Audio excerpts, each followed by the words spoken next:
Morning, guys. This is Chris, Copperhead Modeling. As you can see, I'm working on my PBY Catilina, my black cat for the challenge with Max's models. Trying to make sure I get all this stuff in the right order, in the right places. Getting it sanded so it fits right. This thing is a game changer when it comes to sanding.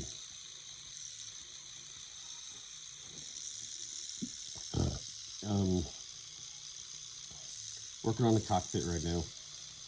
This is a cockpit floor.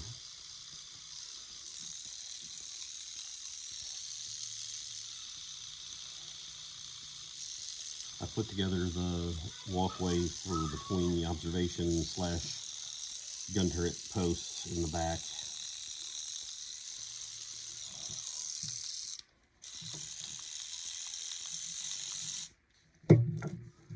So it's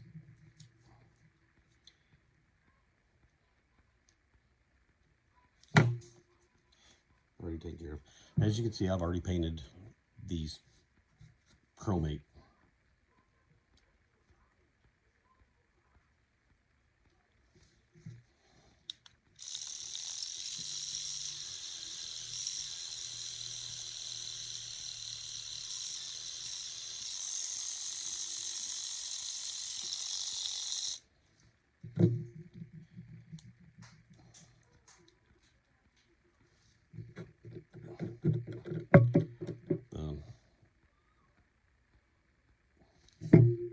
It was actually pretty decent painting it. Paint colors are common. The inside of the plane is zinc chromate, just like it is on most of your World War II planes. But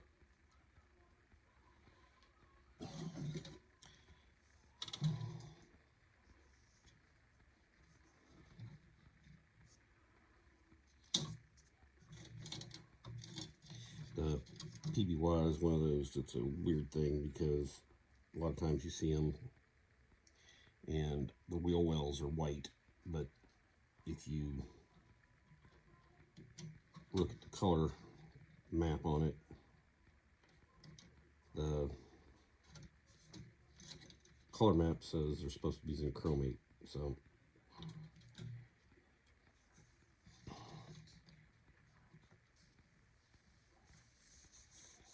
I've got that one glued together. I just glued it together. I got this glued together for back here. The semicircular walkways and the guns for the blisters are right here. I actually got the parasol wing put together last night, and the seams on it are negligible. You can see them in the control surfaces, but if you look at the real plane, there's seams in the control surfaces there anyway, because this massive flap, I'm thinking, I've only seen one PBY flying. And here's my little girls.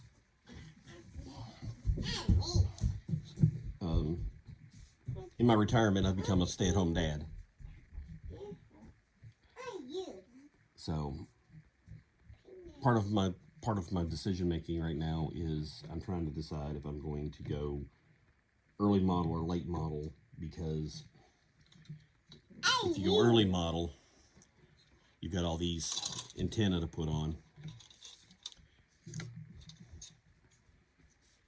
If you go later model, you don't.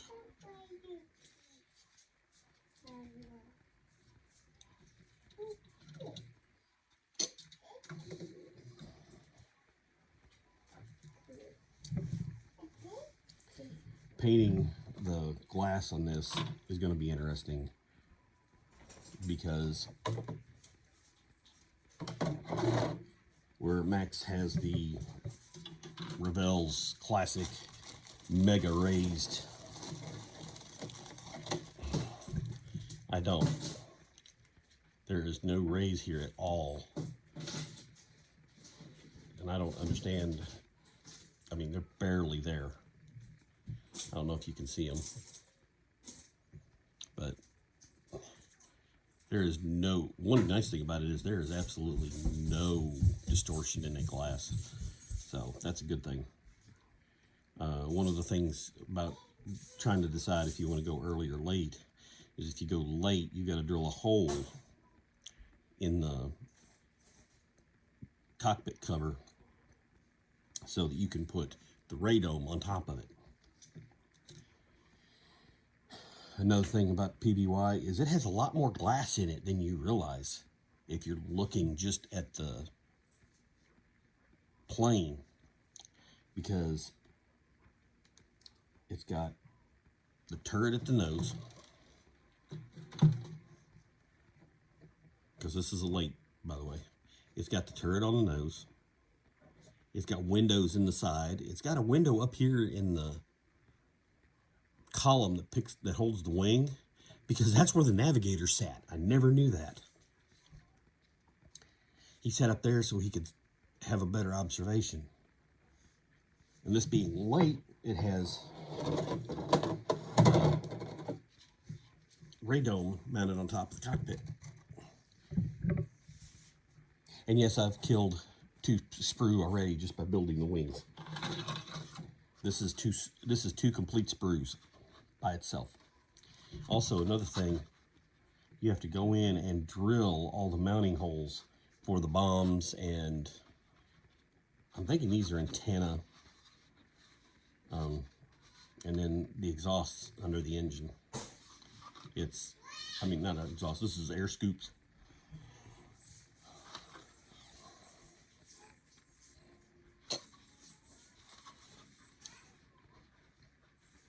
You've got a antenna, the radio direction finding antenna goes right here.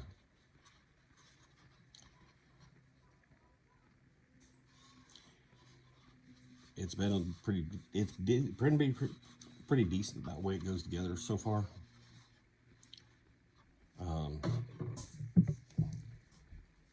I haven't really got into much assembly. The wing and the bulkheads in the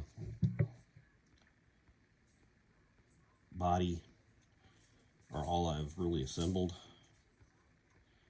So far, it's been decent.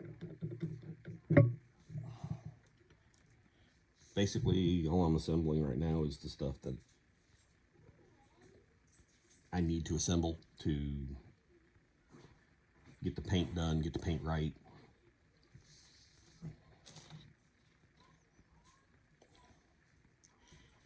Something I found that I'm trying to find out if it's real or not is the lights here and here are, my 2-year-old just brought me my car keys, are painted blue on all the models I see. They're the clear blue like you get from Tamiya, but I can't find any color pictures of the planes. The only color picture I found of the plane is one that's about 1/3 disassembled at one of the air museums, and it's a black cat. One thing that I found in my research, Max had mentioned in his talking about how many squadrons there were, and he didn't know if it was just a mission or a squadron. There were 10 squadrons of the Black Cats that flew these missions, and part of the missions were attacking Japanese shipping. Part of the missions were getting way upstairs where this parasol wing allowed this plane to get to, and loitering for gun attacks on the islands in the Solomons. One of them, I know for a fact, they sat up there for 5.5 hours telling cruisers and destroyers, big gunnery vessels, where their shells were landing and if they were hitting the runways or if they were hitting buildings or if they were hitting infrastructure. And no Japanese Zeros got to them because they couldn't get up that high. Because Catalina could actually fly very high.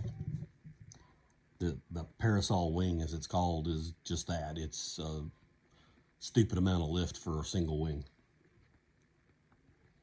Also, something I found out in my research was that the Catalina was the first monoplane seaplane. Before this, there had only been biplanes. So that's an interesting fact. The Catalina was outdated when the war started, but it was pressed into service because it could do anything. So, as I said, I would be doing updates and stuff on this. Maybe showing you guys some of the stuff I'm building. But right now, it's figuring out how to put things in. Like, there's no solid place for this.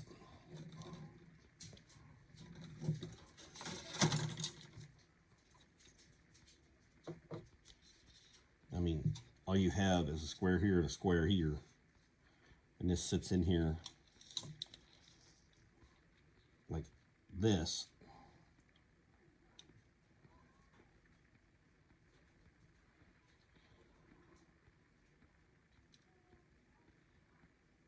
So that's what you got to work with. And then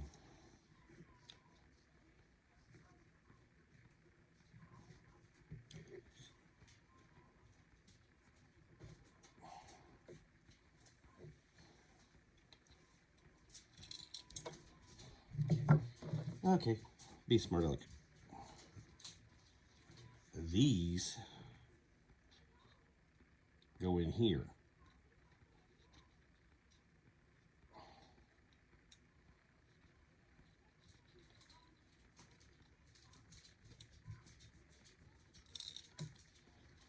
But it doesn't say that that's supposed to have a hole drilled in it or anything for this thing to pivot in.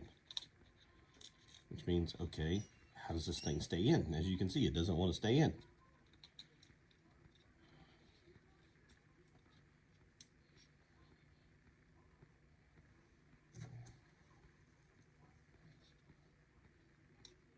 Because if you just put this in, it's right up underneath it. So I don't know if I need to line up a hole and drill a hole in this, because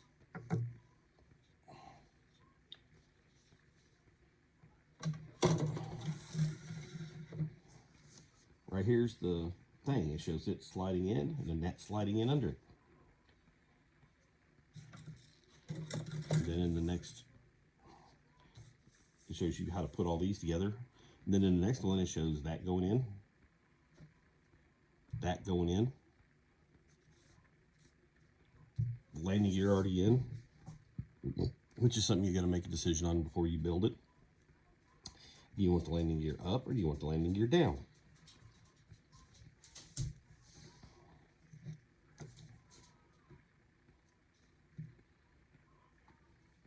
Let's see, this shows this, and it shows this being glued in.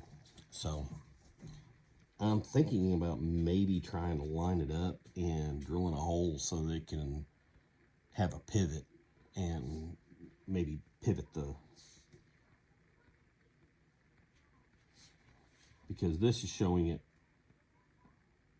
not touching it, but when you put it in, it touches it. So there's a lot of little quirks about these older models. Like this is a 1993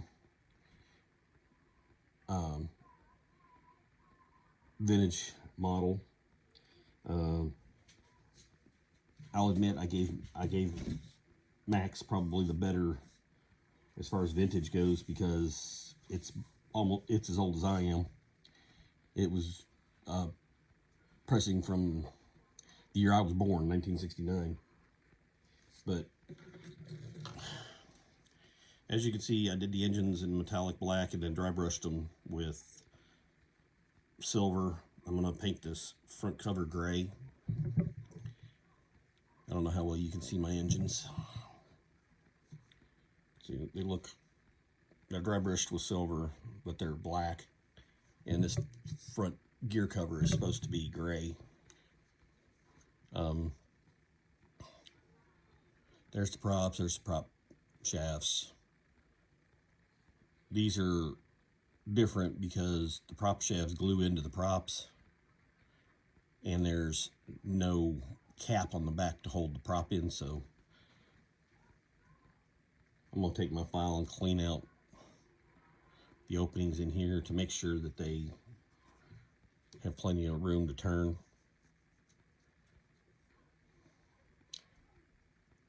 Because I want them to be able, I want them to hit them with a gust of air and then just spin like crazy. I'm going to be doing mine wheels down, which means the floats are going to be down. That's the reason I haven't put the floats in the wing. This is the dashboard. It's got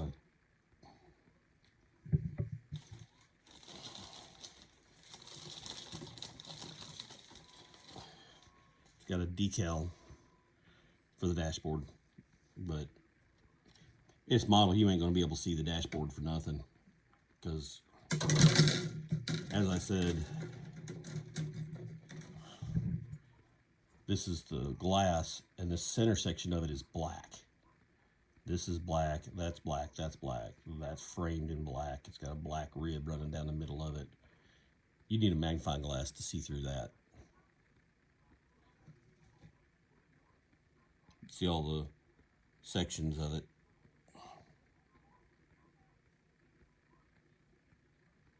It's got a lot of, it's going to be a lot of black on that. And then this, the blisters don't have the opening, so the gun's going to have to be turned, because I don't think the gun will.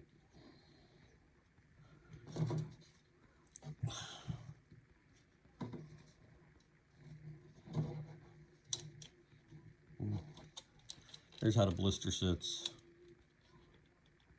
Looks like the gun will fit inside the blister, so it's just a lot of stuff you got to figure out. Not, as you can see, the directions aren't near as good as they. This is the whole construction of the plane.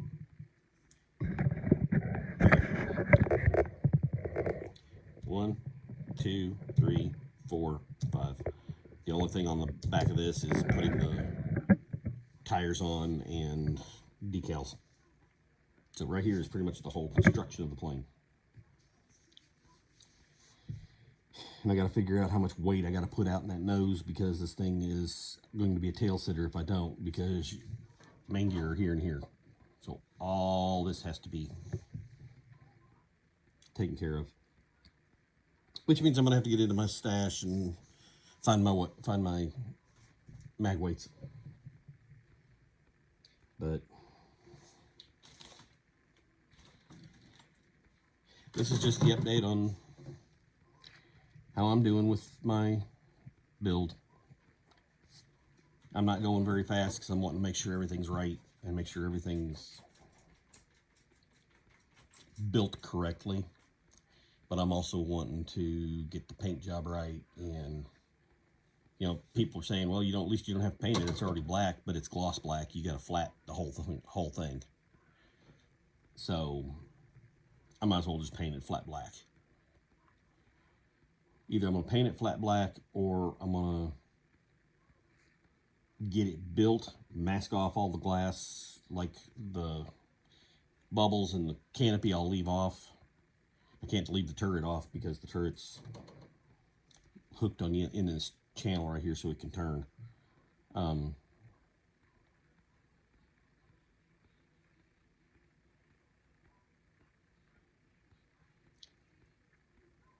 It's one of these cases of, do I try and modify stuff because I've got the time, because Max set the thing for the end of March, or do I go ahead and build the kit and don't make it any more realistic, because with the blisters not having access to the gun, there's no reason for me to make the gun move. So it's one of those, okay, do I do this? Do I do that? I mean, amazingly,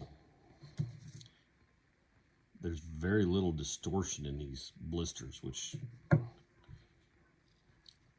also thinking about getting some fairy lights and maybe doing my diorama with a what looks like a power cord going up into it from the ground, and having lights down the inside of it so you can see it. Lighting these things is not the greatest thing in the world. The interior of this there's very little to it. I don't know if it'd be worth lighting it, but